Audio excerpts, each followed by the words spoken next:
They, the Jews, will rule the world one more time. The golden age will come back. When Allah sent him, some of them accepted him. فَآمَنَ طَائِفَةٌ مِّن بَنِي إِسْرَائِيلَ. But the majority, the rabbis, rejected him. No, you cannot be the Messiah. Why not? Number one, they said, he's a bastard. And we seek Allah's protection from such nastiness. He's a bastard. And a bastard cannot be the Messiah. Oh, now I understand. Allah tested them with this virgin girl, the holiest, the most virtuous, the most learned, the most pious Jewish girl in all the land. And she has a baby without being married. Said child.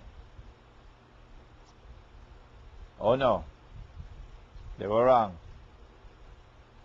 You see, they were able to see with only one eye, the other one was blind. When you make judgment with only one eye, the external eye, then you do not always get to the reality of things. But when you see with the second eye, namely the internal eye, the eye of the heart, then you will not be so easily deceived. If Mary had committed adultery or fornication, and she lives in a very religious society, she knows the penalty for committing such a sin. If she became pregnant and she was successful in concealing her pregnancy from the people, no one knew. And if she then left and went out into the wilderness, and she had her baby all by herself, all alone, what would she do with that baby if it was a child of sin? I know what she would not do. She wouldn't come back to her people with the baby in her arms. And when she comes back to the people with the baby in her arms, she wouldn't come back in the daytime. She'd come in the night time. She wouldn't use the main road. She might use a back street. But she didn't do that.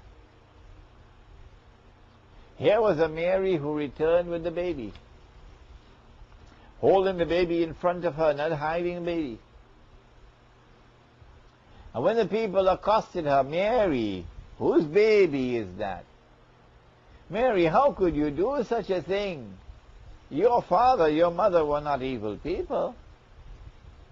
She didn't speak. No. She pointed to the baby. The Mary babies don't talk. But then the baby talked. And the baby says, I am the messenger of Allah. I am the messenger of Allah. And so,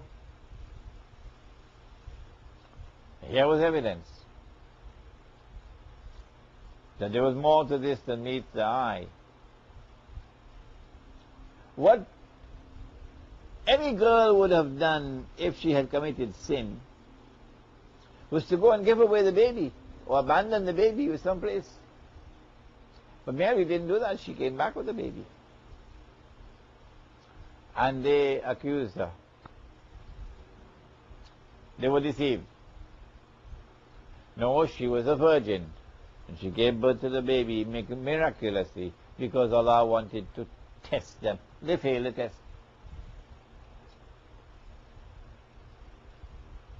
So they said, he can't be the Messiah because he's a bastard. And then later in life, when they decided that he must die, and they forced the Roman government to crucify him, and then with their own eyes they saw him die on the cross, with their own eyes. Oh no, he couldn't be the Messiah. Why? He's dead. He never liberated the Holy Land and never restored the state of Israel in the Holy Land as the ruling state in the world. He never ruled the world from Jerusalem. So he could not have been the Messiah. So they're waiting for the Messiah to come. This is what you need to understand if you wish to understand the strange world in which we live today. Not just Gog and Magog. When they rejected him, and they said, no, he couldn't be the Messiah, there he is, he's dead. They're now waiting for the Messiah to come. They know that Allah is not like Washington. When Allah gives His word, He keeps His word. And so they're waiting for the Messiah to come. What they did not know, and no one knew, for 600 years later, was that no, they did not kill Him. No, they did not crucify Him. The Quran was sent down to explain that Allah made it appear to them that that was what happened. And then Allah raised Him. So He didn't die. One day He's coming back. And when He comes back, He's going to rule the world from Jerusalem with a rule which will be eternal. This is the prophecy of Prophet Muhammad. Allah's blessings be upon him. But they didn't know that. They say he's dead. So they're waiting for the Messiah to come. You can't live in New York and not do that. I lived in New York for more than 12 years. Prophet Muhammad ﷺ now explained that Allah was going to release into the world a being created by Allah Himself, and who would be commissioned to impersonate the Messiah. And so he's known as Dajjal, the false Messiah, or the Antichrist. He's not a human being, no. But he will appear as a human being at the end of his mission. What is his mission? What is it to impersonate the Messiah? Well, since the Messiah must rule the world from Jerusalem, from the Holy Israel, with a rule which would be eternal, it follows that Dajjal, the false Messiah, in order for him to successfully impersonate the true Messiah, must do the same. He must do the same. He must liberate the Holy Land, first of all, from non-Jewish rule. He's done that already. He must bring the Jews back to the Holy Land to reclaim it as their own. That will convince them. He's done that already. He has to restore a state of Israel in the Holy Land and get the Jews to believe that this is the Holy Israel of David and of Solomon, alayhim salam. It will not be, it will be an impostor. He's done that already. Finally, he has to cause that state of Israel to become the ruling state in the world. And that's just around the corner.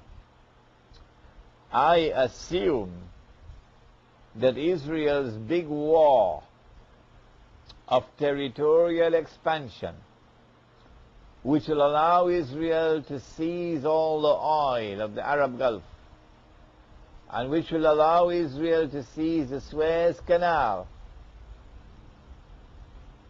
and then hold mankind to ransom for oil, and force mankind to bow to Israel for oil, which is why you don't want mankind to develop solar energy. I assume that that big war will take place before Mr. Bush leaves office in his second term. This is my opinion. When Israel wages that big war, then Israel will become the ruling state in the world.